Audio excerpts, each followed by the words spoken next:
Why should I be worried that Northwestern has a campus in Qatar? Why should I be worried that NYU has a campus in Abu Dhabi? So I would say you shouldn't be But worried. why do they think? Because they think that in the United States, liberalism is the framework under which we operate, that we have freedom, that we have critical thinking, that we're unfettered by capitalist interests, that we're unfettered by the state in the academy.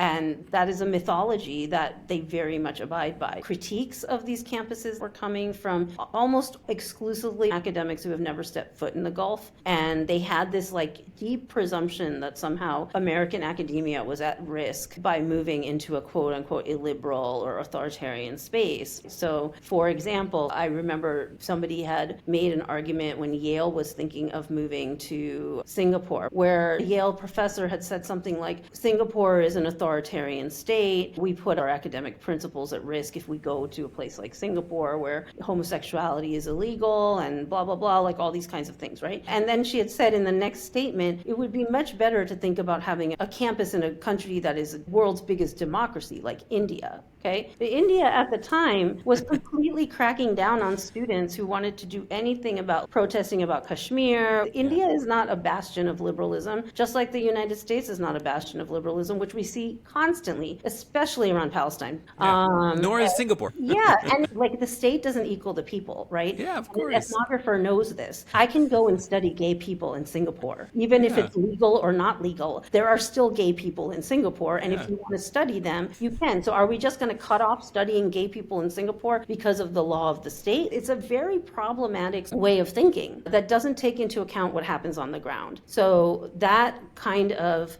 very orientalist, quite frankly, knee-jerk critique of like we can't have these branch campuses